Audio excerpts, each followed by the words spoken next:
Hello, welcome to Platonics. I'm Jords. I'm Rocky. Welcome to 2025. We are coming at you from the future, and it sucks. Let's go back to the past, the deep past, maybe like 40 years past, because on this opening episode of season 2 of Platonics, thank you for everyone who's with us from season 1, we are going to hit a fan favorite. Lots of requests for this one, and shameful that I really only watched the movie that kicked it all off last night.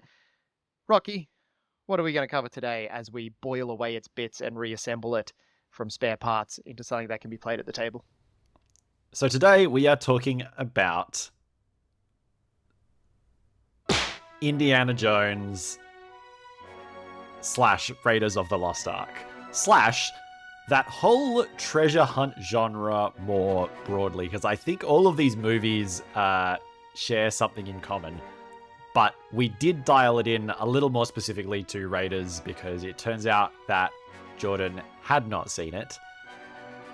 I had only ever seen Temple of Doom, and every time this has ever come up in conversation, That's the worst one! Everyone is like, that's the worst one! It's not bad, it's just like, the other two are better.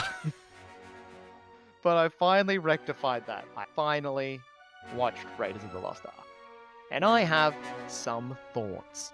Should we start with those then? Yeah. Let us know what many decades down the track you thought of Raiders of the Lost Ark, because I'm intrigued. So, for those of you like me up until yesterday have never seen Indiana Jones and the Raiders of the Lost Ark, or what I believe is just called Raiders. It is just Raiders of the Lost Ark, the first Indiana Jones film. Yep. It is about a horrendously bad archaeologist who just desecrates everything he touches. No historical value but for like the MacGuffin in every scene. He globetrots from place to place, racing Nazis to acquire an artifact, and ultimately, like here's the hot take. I think he just sucks at his job. Literally every step of the way, he just like retrieves the artifact and it's immediately taken off him. He just accelerates the plans of the other guys. And right at the end, everything just kind of resolves without his input. I don't know that he was necessary in the film. Look, there is an element of a part of Indy's charm is that he's very competent, but also kind of hapless. Yeah, and things do kind of just happen to him. He just makes genuinely bad plays. Like, all right. There is a dig site full of Nazis. I know where to dig. So I'm going to sneak in and then I'm going to find the location of the place. I'm going to dig down into it. I'm going to retrieve the thing. And then I'm going to let the Nazis have it. And that vibe, that play happens 3 times in the movie. Look. So those are some surface level thoughts of Indiana Jones. And I would like to at least boil those bits away and make our players genuine protagonists whose actions mean something. This is a magma take to start the episode. That Indiana Jones is not in fact the protagonist of Raiders of the Lost Ark. Oh man, he just makes so many bad calls. Which honestly, that's the play experience. Make bad calls, see what the consequences are. I think you've hit on a couple of things in there that are really important, and actually even use the words that I would use for a lot of them. But I think probably the most important thing is if we're going to do a treasure hunt, we need some treasure. And the word specifically that you used that I really liked was MacGuffin. For folks in the audience who maybe spend less time on TV tropes and don't know what a MacGuffin is, what's a MacGuffin? When you say MacGuffin, what do you mean? A MacGuffin is a plot device. It is like a tangible thing, almost always a tangible thing, that is like the object of the quest or the character's drive, but it doesn't necessarily do anything. So like the classic example in a lot of spy things is like the nuclear football, the briefcase that has all the codes in it. We're not actually expecting the codes to ever be used. They're just a physical artifact that can be moved from character to character or location to location that drives plot towards it. So like a MacGuffin might have like religious significance or cultural significance or something along those lines. Sometimes it's just worth a lot of money. Yeah, it's not typically... It's just treasure. Like a magic item that's like, oh, it's a +6 sword or something. That's not really what it is. A MacGuffin's like pretty inert, usually. Yeah.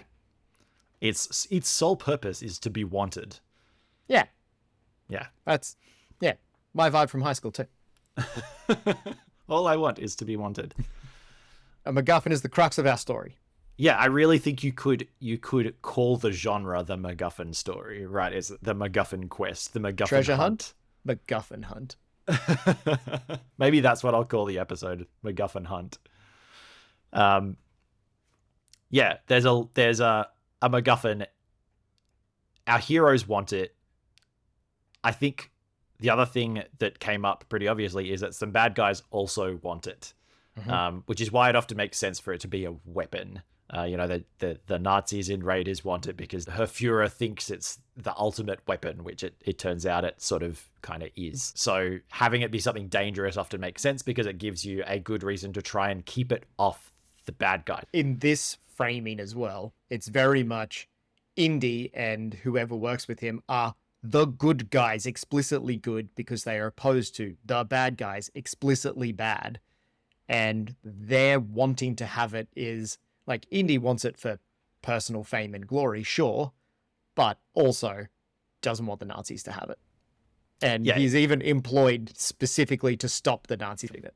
It certainly starts as a quest for fame and glory situation, but by the end, he's like, oh, the Nazis absolutely cannot get their hands on this. Which we all agree with. Actually, that's an important point as well. I think the time period matters quite a bit. I think the technology level and the unknownness of the world matters quite a bit. You can run them in a more modern setting, but I feel like most of these treasure hunts, like, we're talking The Mummy as well, I think they work particularly well in that era where there is a urbanized world and a wild world. And our urban characters are going into that wildness and exploring things for maybe the first time ever. The one example, or I guess the prominent example of it doing this genre in a modern setting that comes to mind is National Treasure.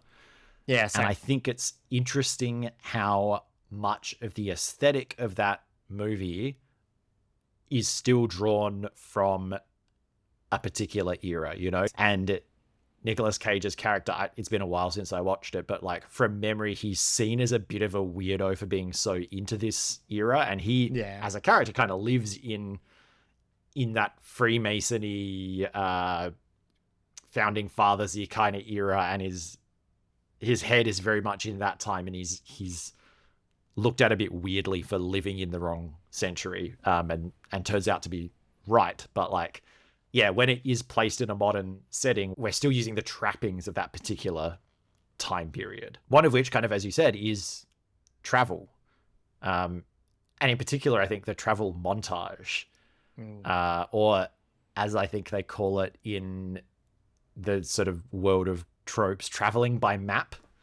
Yeah, where we just... like, I did a little bit of reading about this, and this was the first movie to do this?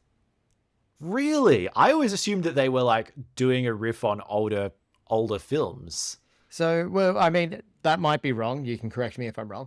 But what I read was the original scriptwriter had a bunch of travel montage scenes. And Spielberg was like, hold up, it's going to be way cheaper if we just do a map in the background and a big red line. So I don't know if it was truly the first in so much as it was the cheapest solution. Yeah, it's kind of the the like 1920s pulp adventure version of they invented the transporter in Star Trek because they could not afford all these special effect shots of shuttles flying around. So in this case, we have travel, but travel is not the point. Destination is the point. Scene change is the point. Yeah, exactly. So there, it's less about the travel and more about the exotic locales. We could spend so long digging into the colonialism of that, but like, let's not. So much, just wild. There are so many elements that I was like, I got to suspend a bit of disbelief to watch this as if it was 1981. Yeah. So we got some travel. We got a MacGuffin. Yeah, it's very much about the MacGuffin and keeping hold of the MacGuffin and keeping the MacGuffin perhaps off the bad guys. I think it's also about finding the MacGuffin, and I think you can have this scenario where you kind of have a layered MacGuffins, like MacGuffins that lead you to more MacGuffins. That points the way. Yep. Right. So in Raiders of the Lost Ark, it is the Staff of Ra. First he has to get the Staff of Ra. Then he has to get to the location where to use the Staff of Ra. And then once he's used that points the way to where the Ark of the Covenant actually is. And then that travels all over the fucking place. Right. So it's MacGuffins all the way down. It's a MacGuffin that points to a MacGuffin that points to a MacGuffin. Can I just say as well, I absolutely loved the tiny city that the beam of light like as a navigational aid. God, it must have taken so much work to build that tiny city to the right alignment so that when you hold this crystal at just the right spot in three-dimensional space, it shines a light that tells you where you stored the thing. I say it would almost be easier to build the city, see where the light lands, and be like, all right, I guess that's where we're keeping it. That's where we got to bury it. That's Dave's house, though. Well, sucks to be Dave. We got to retrofit, guys. Yeah, so you have this thing where each clue that leads you to the next thing is itself a MacGuffin, and each MacGuffin is a vector. Exactly. The other thing that MacGuffins do is they never get used, but they often change hands. Mm-hmm. So we can almost map out, and maybe I will sit down and map out this, but you can almost visualize the plot of Raiders of the Lost Ark as like, what is the current MacGuffin and who has it? So we start with like the Staff of Ra, and then Indy has it, and then the Nazis have it, and then Indy gets it back, and then we have, the Ark of the Covenant, and Indy has it, or Indy finds it, and the Nazis take it, and then Indy ends up with it. So you can almost track the whole course of the movie as like, what is the current thing and who has it? And that kind of sets out that back and forth. Who has it drives the plot. Exactly. The next scene is about retrieving it. Exactly. So it is just like, what is the object? Who has it? Who is retrieving it? It is almost like sports game-esque in that sense, right? Like you could almost imagine a literal football, and it's about who has the ball.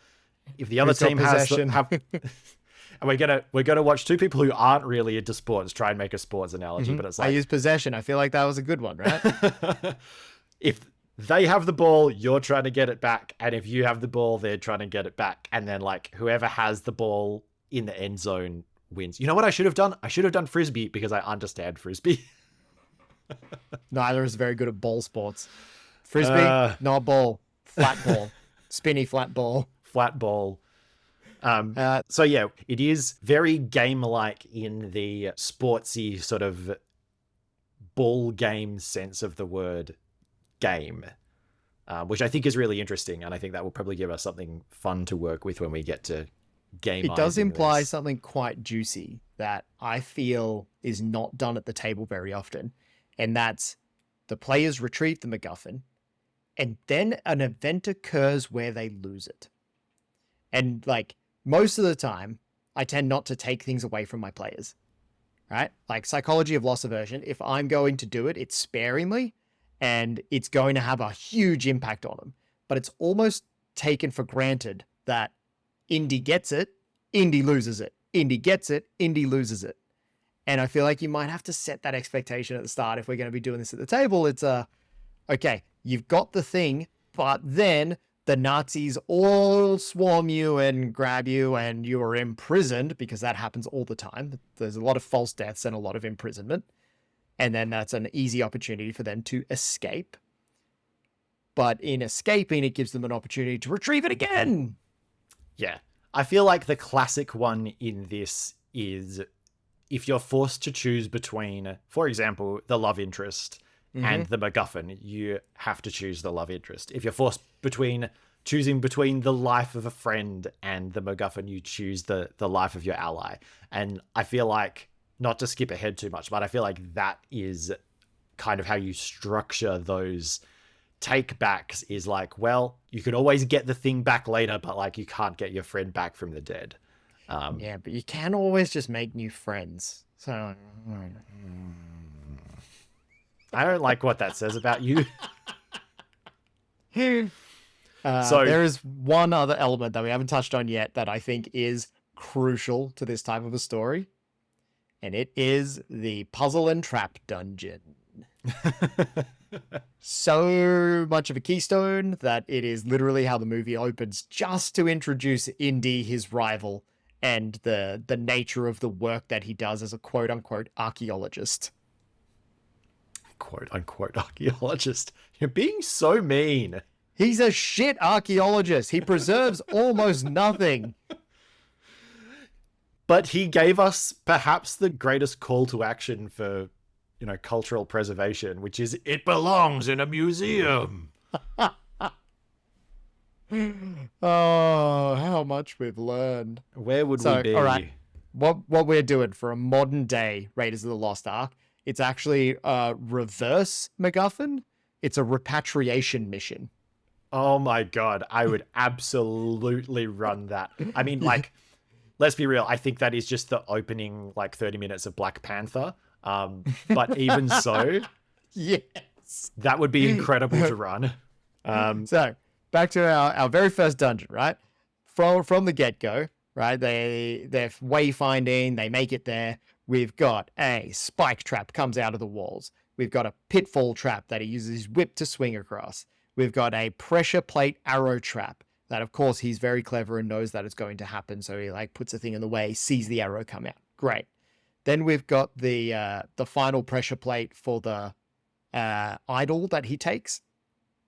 Of course, things go poorly. And then as he's running away, we've got the rolling boulder trap.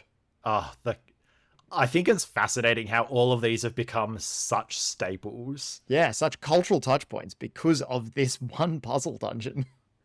I think it's really interesting what those dungeons do, in that most of the time Indy is on top of it. And so the puzzle dungeon is not so much a... It's not a challenge. It's not a challenge for Indy. It is a way for Indy to demonstrate his competence. Absolutely. And a way for him to weaponize his knowledge against people who maybe don't understand the dungeon as well. So I really like that phrasing. I think that's really fun and gameable.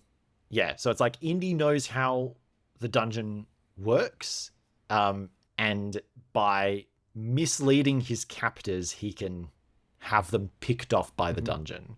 He can use his smarts so that the dungeon, the environment does the work for him. And we often see that in The Mummy as well. Yeah, I mean, I think that the super explicit example is have you seen The Last Crusade? No. I've only seen Temple of Doom. I don't want to spoil it for you, but for the listeners, the end of The Last Crusade, where... I'm still here. That's okay, I'm going to be super vague. The end of The Last Crusade, where Indy... it's literally the origin of the "you chose poorly" line.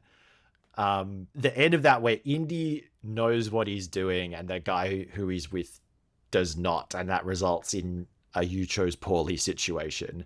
That is the prototypical example of this. It's like Indy knows something, Indy knows his shit, whoever he's with does not, and simply by shutting up and letting them make the wrong assumptions, and sometimes by actively leading them astray, but often just by staying quiet, he manages to weaponize the dungeon itself against them, which is fun. And I am curious to hear how you think we would gamify that when we get to that section. I do have some thoughts. So how do we turn this into a fun game? we've got a beautiful game of ping pong, of MacGuffin ping pong, between our scholarly good guys and our probably Nazi bad guys.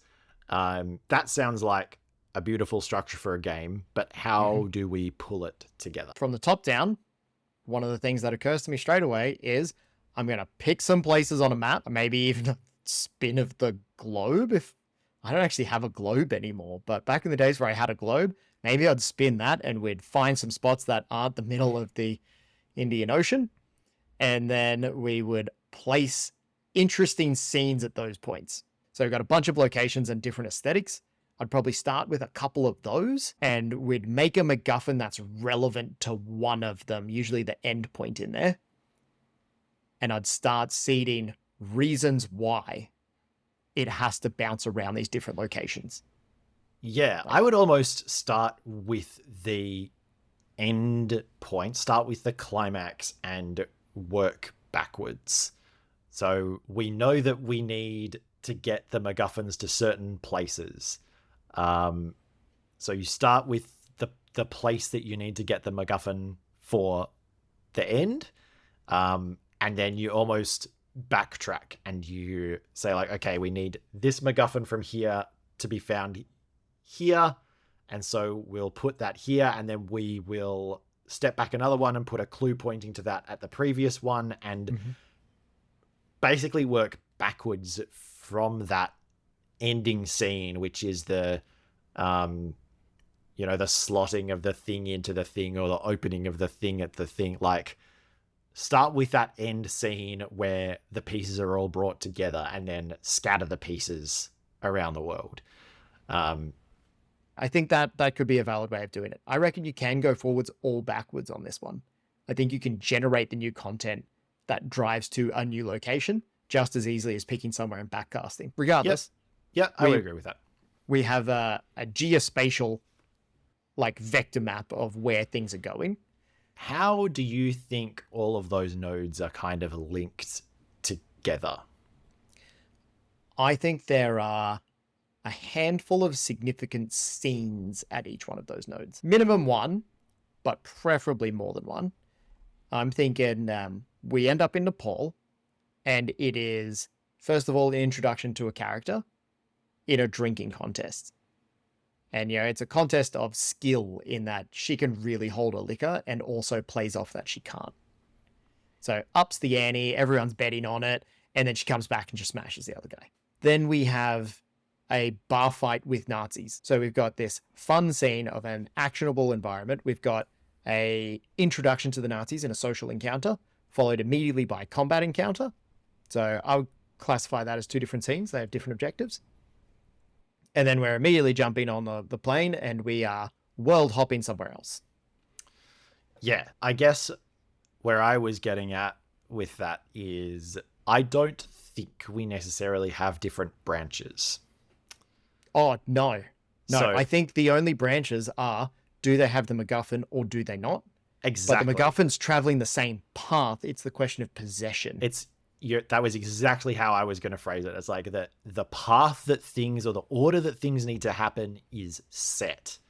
And the challenge, the opportunity for player agency comes from who has the MacGuffin at the next checkpoint, almost. Objective changes from get it to the next place or retrieve it at the next place. Right. But the sequence of places was set in time immemorial by whatever order these artifacts and clues and whatever and fragments of the map and whatever got scattered across the world. That's kind of in a set order. Would you consider one where the sub MacGuffins could be gathered in any order? Or would you have it as, oh no, there is a time pressure, the Nazis are going for this one? I wouldn't, precisely because I think if it's just a matter of you go over here and collect these ones, and they go over there and collect those ones, and then you meet up together at the end, and whoever has the most bits gets to activate the thing. No. No, you want that clash. it's about scarcity. There has to only be one thing that is in play at any given time. I agree with all of that. Yeah, I think that's a really good way of putting it. It does also mean that, I guess if you're imagining games or scenarios or whatever on a spectrum of like sandbox sort of on one end of the spectrum to what maybe we would traditionally call a railroad on the other end of the spectrum. This is probably more towards that there is a linear adventure path. I would call it a linear story as opposed to a railroad, because in a railroad, the players actually don't have any agency and their choices don't matter. But we're saying that the pathway is fixed, but what happens along that pathway is fluid. In our context, I think I would also prep just like a one-line idea of what would it be like for the players to arrive at this location with a MacGuffin versus what would it look like for the players to arrive at this location without a MacGuffin. Just so I have a nice idea in my mind of like, oh yeah, they're going to land here and the Nazis would have it at this location. So this is the scene that would play out. Right. So each location can kind of be in one of two states when they arrive. Yeah. How many locations are you thinking? In Raiders, we have 3 actual locations and a prologue. And I'm not including Indiana's classroom. I would say kind of dependent on the system, because I want something that is going to move through them quickly. I don't want to spend more than an hour at each one of them. So I would say 3 to 4. Yeah. Maybe the 4th one is just a different location in the 3rd one. I'm thinking something similar. I think 2 is not a story. I think for a lot of reasons, you need 3 things for it to be a story. But I also don't know that you necessarily need more than 3. I think I am certainly tempted when I think about this stuff, and I can definitely see a younger version of myself just massively over-prepping like, and we're going to hit like 12 different exotic locales because we want it to feel different every time. It's like, actually, Raiders of the Lost Ark somehow manages to be really, really engaging with like 3 locales. We spend about half the movie, literally about an hour's worth of screen time, in Tanis, the city where the Ark is found. I would probably prep 3 that are part of my plot and maybe an opener in the vein of the Tibetan bar brawl or the South American jungle temple. Something that I was thinking as well. I would want to start in media res with the characters meeting together instantly in a fight scene or something like that. So like we start partway through the Nazi bar brawl, and then we ask questions clarifying like, oh yeah, so we find out about Indy and Marion's previous tryst only through like a couple of lines of dialogue and a bit of a premise from earlier. So I think we would ask a couple questions of our players for their characters to answer of like, oh yeah, you come to this guy's aid and like he's about to be shot by a Nazi and you tackle that guy. But you thought about leaving it for a moment, letting them take the shot. Why did you think that? And I just try to build up like those inter-party relationships in the middle of the bar fight. Yeah. And I don't think it needs very much. The characters aren't very well realized. No, in Raiders, all the characters are like paper thin. We need just enough so that we have some NPCs that you can threaten. And it's like put them in that binary thing of like, oh, but they've got your wife, daughter, son, cousin, lover, dog. To John Wick. Okay, so we're starting in medias res. We've got prepped between 3 and 4, probably erring on the side of 3 exotic locales, each of which can be in one of 2 states, which is that the good guys arrive with the MacGuffin or the bad guys arrive with the MacGuffin, almost like an attacking or a defending mode on each of those nodes. And we have some MacGuffins or clues or whatever, some stacked MacGuffins, nested MacGuffins, seeded throughout each of those nodes. I think another thing I would add is a nice punchable villain. Yep, I want to have the same face showing up each time. Nazis are they're not just great. Generic Nazis. Well, yeah, Nazis are great as goons, but we need like a head honcho. Mm-hmm. We've got a member of the SS in Indy who's just fucking disgusting and thus is great. We've got the like actual lieutenant on the ground, and we've got the French rival archaeologist. So you've got 3 unique identities that we can bring up in any particular scene. Yeah. So we've got a little stable of punchable baddies. We're constantly reintroducing content as opposed to spinning up more as the game rolls on. Probably the last thing I would ask when we're thinking about prep, and this is actually something that I want to get into the habit of asking more about, is how are we pacing this out? Say you've got call it a 4-hour session. How are you allocating your time to each of those scenes, and how are we moving them along to make sure that things stay exciting? Where are we putting our kind of high points and low points? How are we using our time? So I don't think we can use travel as a downbeat that we would normally have in a lot of other systems. The characters aren't interacting with each other during the travel in this game. It is literally, this scene has ended, the plane goes brrr, and now you're in this place. So we can't do downbeats during travel. So what are you using for those lower energy points instead?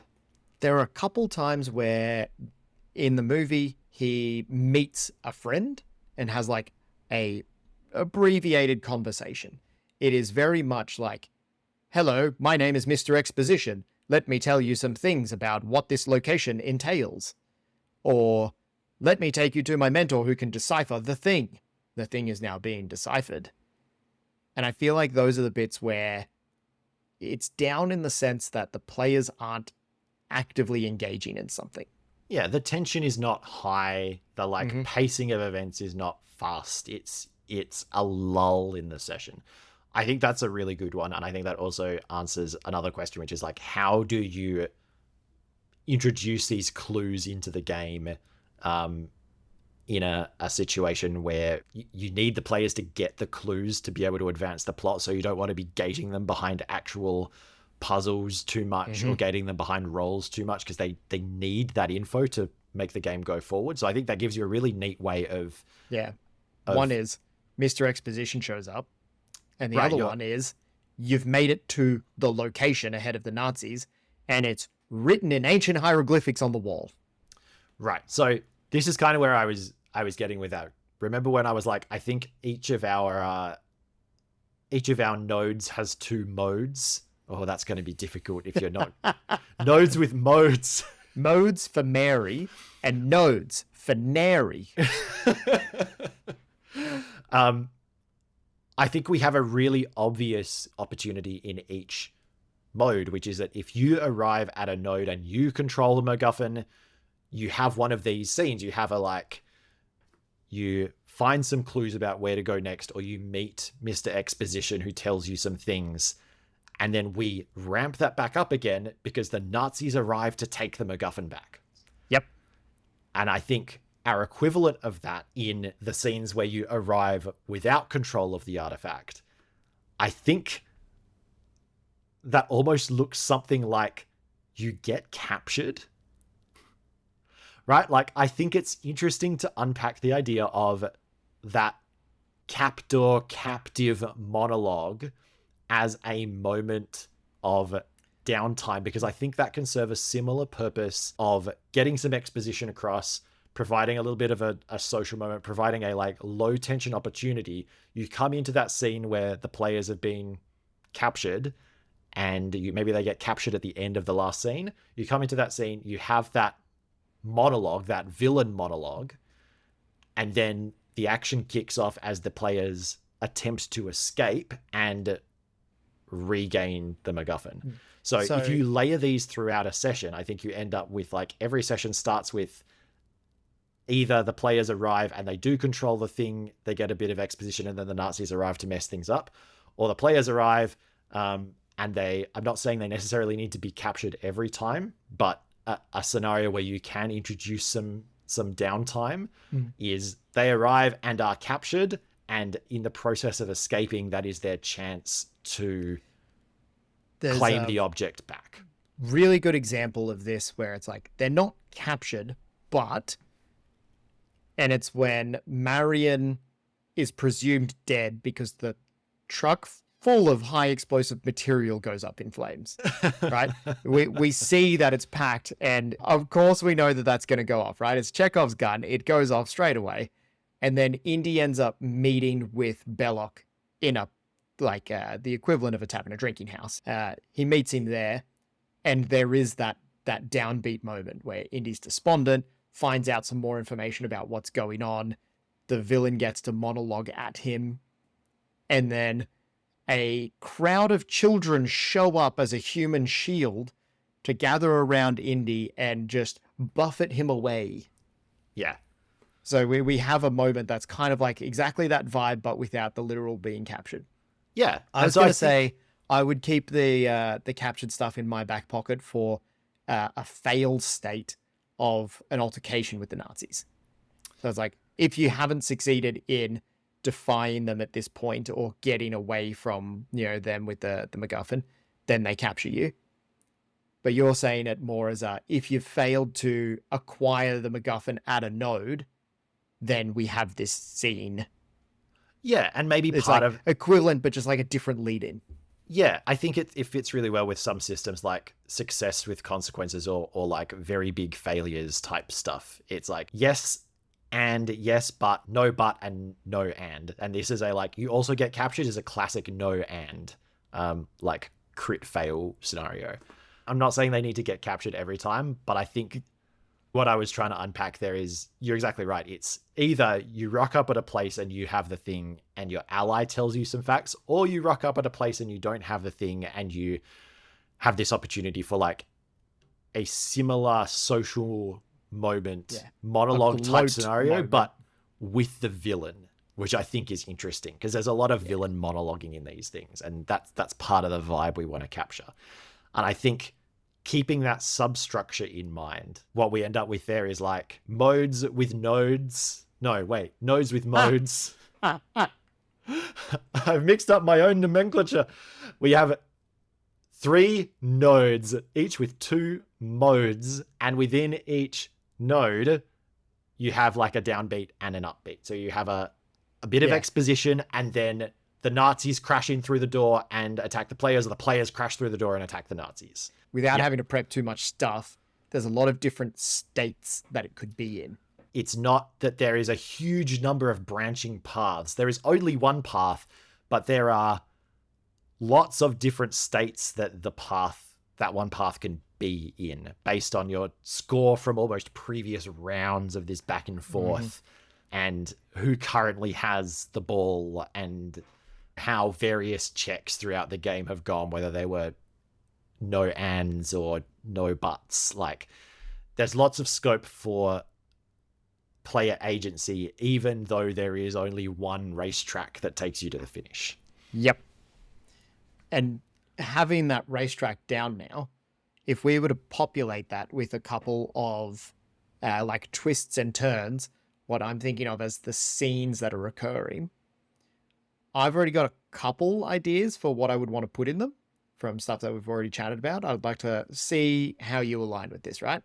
So one is something like a puzzle dungeon. So maybe 1 or 2 of them could be a relatively quickly solved puzzle dungeon, or it might even be you lead the characters through, they're assumed experts in this, they have all of that information, and then Nazis show up. And now they have the MacGuffin, and it's about getting out and weaponizing that environment, like you said before. Yeah, I think you can do a fun one where like the bad guys lead you through a dungeon and you're not rolling to avoid the traps. You're rolling to use the traps to kill bad guys. Yes, exactly that vibe. It is a given that you avoid the traps. What you are rolling for is like, how many Nazis could you trick into dying? So that's one element. Another one that pops up is it's like a duel, right? There are several occasions throughout this film where it's key bad guy wants to one-on-one with Indy. In one of them, it's the literal somebody brought a knife to a gunfight and Indy just shoots him dead in the marketplace. Then Iconic. we've also got there's the really buff shirtless Nazi who wants to punch on in the plane. And he throws him into the plane propeller. Yep. And like you see that coming from a mile away. The instant there is a plane that's just spinning around on the spot and a guy wants to fight under the props, you're like, that's where he goes. It's just a matter of time. Yep. So I feel like we've got to have some like a moment for each of our characters in play where it's like a one-on-one that they are uniquely equipped to resolve it. Yeah. And I almost feel like these are the puzzle pieces that go into our like upbeats, right? We have a couple of options for our downbeats, which are basically different varieties of monologue, depending on the state of the game. And then these are kind of the fodder for our, okay, now the game is on. We're trying to make the MacGuffin change hands. What does the meat of that look like? And you're right. It is the fight on top of the train or the fight on top of the car. It's the one-on-one duel. It's the puzzle dungeon with the traps. That whole snakes thing where it's just like, oh no, there's a bunch of snakes. I guess I'll just pour gas on them and set them on fire.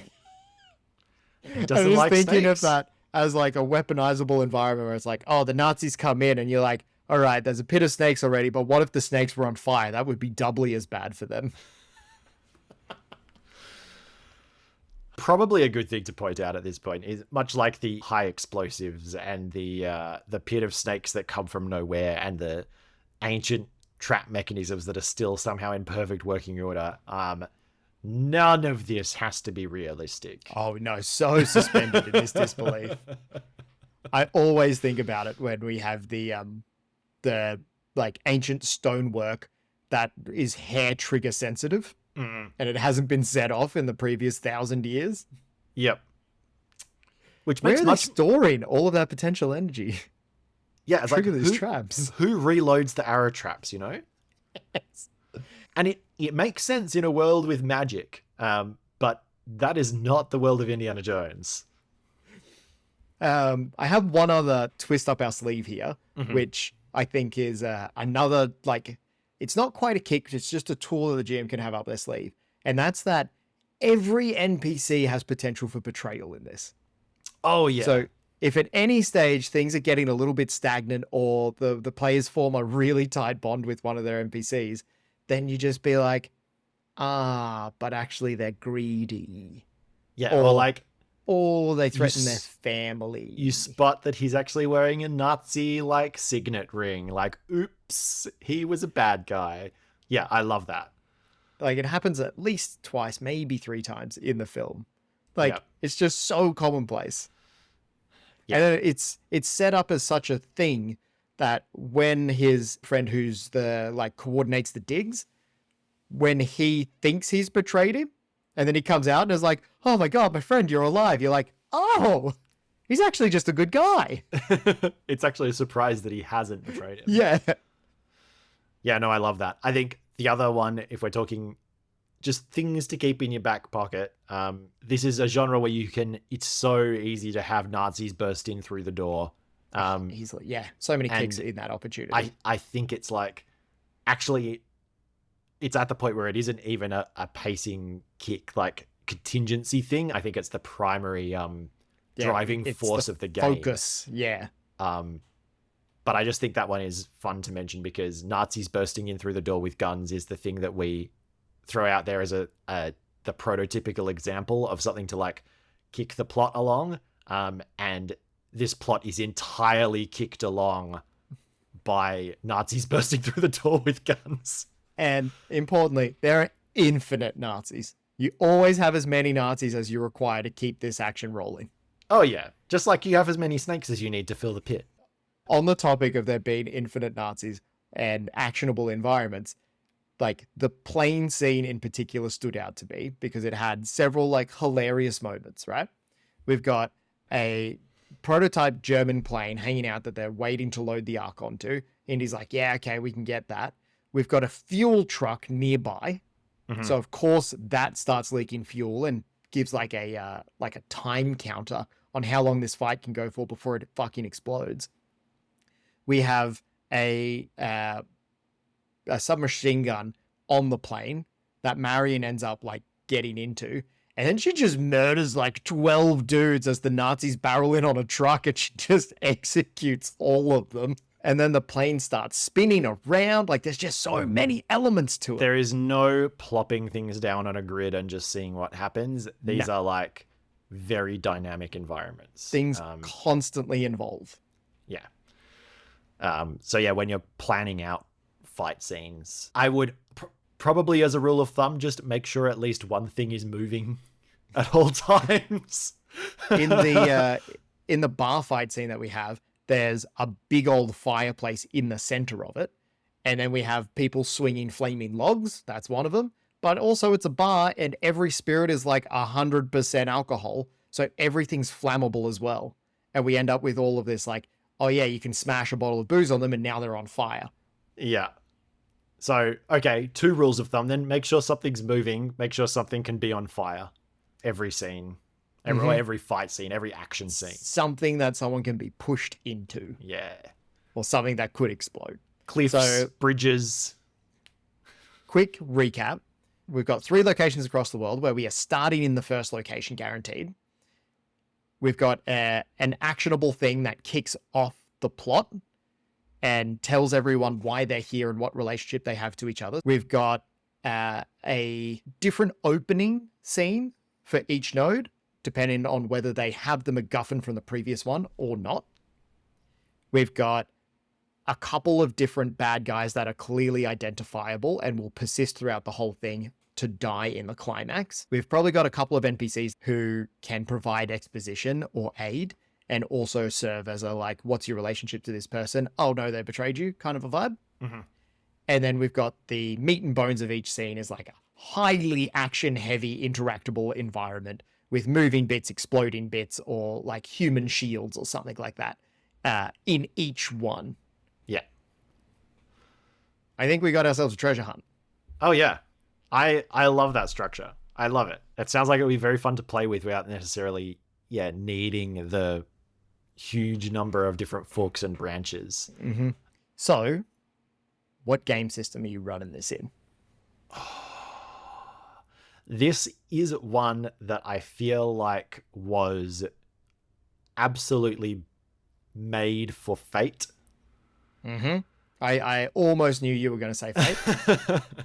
Just because it's very ebby and flowy, right? You've got lots of trading, lots of like the MacGuffin is going back and forth.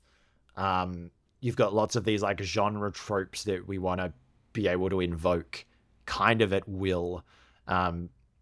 We have characters who are assumed to be competent, which is a big sort of centerpiece of Fate. And we have lots of ways for, as I kind of said earlier, it's like, it doesn't need to be realistic.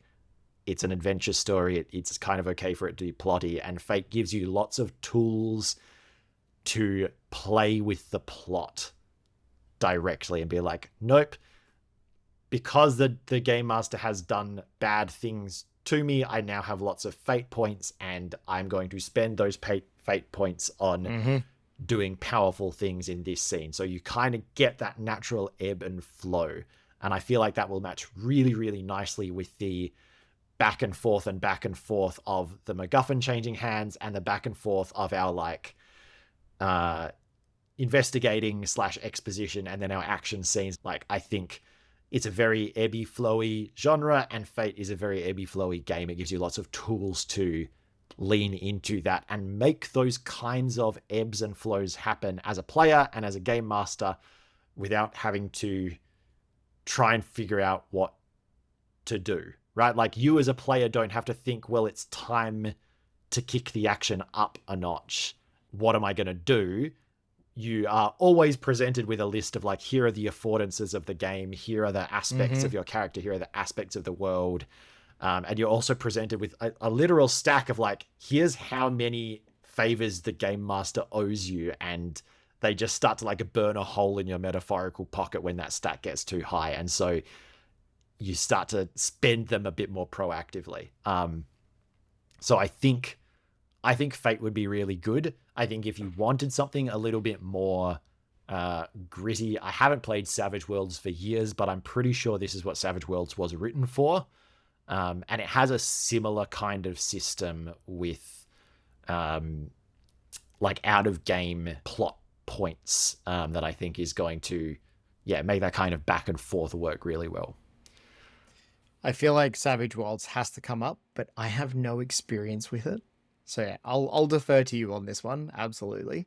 I have 2 suggestions as well. How many of them are Blades in the Dark? I have 3 suggestions as well. I reckon there's absolutely a Forge in the Dark hack out there that probably already does this. My first thought comes to Cyber Plus Punk, which is stylized as CBR plus PNK, is designed for one-shots in the Forge in the Dark system. It's that exact style, but you just need to reflavor a bunch of stuff. So that's absolutely one way you could go, but I think I would choose it as my tertiary option. My primary 2 are very different flavors, depending on the experience you're going for. The first one is Gumshoe. All right. So in Gumshoe, your characters are assumed to be competent insofar as anytime there is a clue, the people who just have the right attributes just get that information for free. Oh, and I feel like that really closely mimics the way Indy just is actually a professor of archaeology and thus knows the background knowledge to just have that information on hand. Mm-hmm. So if we want to lean into the like clues to point you towards new directions while not just having it be a straight up gimme to any old character, this one allows the knowledge specializations for the players to be like, oh yeah, but you actually have this knowledge about, esoteric cultures and rituals. I love that because that gives you a really obvious way to have each scene be different. It's not like you're rocking up and there's, I think it would get quite samey if it's like every time you rock up and there's hieroglyphs and you got to decipher those hieroglyphs. It's like, sure, the first time you rock up and you decipher hieroglyphs, but maybe the second time you lean into a different player's strength and it's a contact who gives you information, or you rock up and, it's an enemy with the information and you get that through the, equivalent of the intimidate type skill. Like, I think that gives you a really good framework as a game master to be like, I'm going to put one thing in here for each player's field of expertise, and that necessarily means that all of my expository scenes are going to be different in nature, which I think is good. They will always hit, but they can have different flavor to them. And when it comes down to rolling the die, one of the things that I'm not a huge fan of in Gumshoe is that it's a single D6. So there's just not a lot of, it's a very small flat probability curve. But what it allows you to do is spend the points that you have in these skills to bump up your bad rolls so that you are guaranteed success. So if you spend a couple of points on there, the chances of failure are incredibly low. And thus, when it comes down to those critical plot moments where you're like, oh, I'm in a contest of wills against this Nazi who wants to punch on me or something like that, and I want to kick them into the propeller, I know I can do that. So Gumshoe is definitely one of them. And for the wild opposite end of the spectrum, it's a hack of Eat the Reich, where the Nazi killing becomes much more prominent and the information is just gimmied to the characters. So they rock up to their scene and you're just like, oh yeah, your contact is here. They tell you this. And then we get back onto our killing Nazis while progressing across the landscape. Yeah. The one friction that I can see with this one from above is it would be hard to take things away from our characters. It would be hard for them to lose a MacGuffin without it. It would have to be a non-mechanical reason why they lost it. Yeah. So this is why I like Fate and similar systems that give you points that you could give to the players, is that if you tempt the players into giving up the MacGuffin or offer them that kind of choice of oh, are you gonna save your friend or save the MacGuffin? It gives you a little extra thing that you can literally pay them and be like, give up the MacGuffin there, and there's a fate point in it for you, right? If you let go of the idol, you will get this point that you can use to be a badass later. It gives you a way to make that loss aversion sting a little bit less, which I think is important when you want to be able to take have the straight up MacGuffin going back and rewards forth. the players for doing that, right? Yeah, exactly. And importantly, gives them the tools to get the MacGuffin back. All right, second last question, actually. How would you run this in 5e? Loosely. Super fast and loose with the rules. Yeah. Rule of cool for me would absolutely trump everything else. Specific placements I don't really care about. I do things like in a zones based way.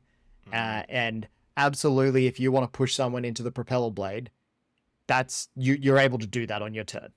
I don't care about if you have 25 or 30 feet of movement. Like, the option exists. Yep. I don't think it needs too many modifications to work as a D&D game, to be honest. I think it's the kind of thing that would drop into an ongoing campaign quite nicely for a fun little change of pace. I think the top of my list of concerns would be accidentally gating that momentum producing information behind failed skill checks. And I think this is purely based on a hunch, but from one of the actual play podcasts that I listen to, which is Dragon Friends, because the show is more about the comedy than necessarily being a perfect game. One of the things that the game master does in that is he gets them to roll something like history or perception or whatever. And there's no question of whether the players get the information. It works a little bit more like initiative, where it determines which players get the information. So it'll be like roll history, and whoever rolls highest gets the information. And because it's a comedy game, there is lots of basically shit blokery and backstabbing. Not that we want that in Indiana Jones necessarily, but I think that would be a good thing to adopt if you were to run this in 5e. Is like, there is no DC for any of these skill checks. The skill roll is determining, or the skill challenge even. I think it's a great place to bring skill challenges back from the dead. Don't you? The outcome of the skill challenge isn't whether or not you get the information, it's who gets the information and how. So that's probably one tweak other addendum that I'd add on there, and that's, not whether or not it succeeds, it's the question of how much time it takes, because then the Nazis get closer. And Another you could easily really good have one. A progress clock in there that's like, oh yeah, if this fills up, the Nazis claim the MacGuffin. Yeah, no, I think that's a good mod to it as well. So yeah, I think that comes under the broad banner of like, yes, I'd write it in 5e, but be pretty fast and loose. It certainly wouldn't be 5e as written, but I want to prime the players with that. I'm not convinced that anyone actually plays 5e as written. Oh no, it's all folklore these days. It's a bit like Monopoly with money under the free parking. Like, I think. All right, I'm going to ask you the final question. It's entirely redundant. Would you run this? Absolutely. Yeah, same. Yeah, I think this would be a great one. I think it would be also just like a genuinely easy one to introduce people who haven't played role-playing games before. Right, because everyone's seen the movie. We have the genre literacy. Everyone has seen this movie. Yeah. Now. Yeah, the genre literacy is widespread. Clear goal. I think it Clear works bad guy. really well as like, it's a linear story. You don't have to make wild divergent choices or anything like that. It's just a matter of possession. So, Well, that's episode 1 of season 2 of Platonics. woo! Thank you We for did joining it. us. We You are did it. still super keen to hear what you would like to hear. So drop us an email with your topic requests at hello@platonics.net. We are now on social media. We have been busy We've been making busy. accounts. I even posted a meme the other day, so we're on all of the text-based ones. We're on Blue Sky, Threads, and Mastodon too, because I'm really a Twitter guy at heart. We have an Instagram account that you can follow as well. The other thing you can do is jump on platonics.net and sign up for the email newsletter. We're trying a bit of a thing where instead of talking about planning games, we write about actually playing them. So there is one newsletter up there that you can get into the archives of by signing up. And it's me actually running our D&D session, which I don't want to spoil anything, but I have a hot take at the end about 5e. So sign up to the newsletter to get that one. 2025. 2025 is the year of us not just being a podcast. 2025 is the year of us being in other places as well. Experience. The year of diversification. God. Wait for the stage show as well. Rocky's been writing the musical for literally months now. I have not. That just means it's going to be a purely improvised musical. He's even got a beatbox song that is released on SoundCloud. Nope. There's an interpretive dance. Nope. Which was going to be a ballet, but found that the tone just couldn't be transmitted through that medium well enough. It's much more freeform, less constrained. Are you done? There's a painting. Yeah, we're done. Thanks and for listening. Mosaic. We'll catch you next month.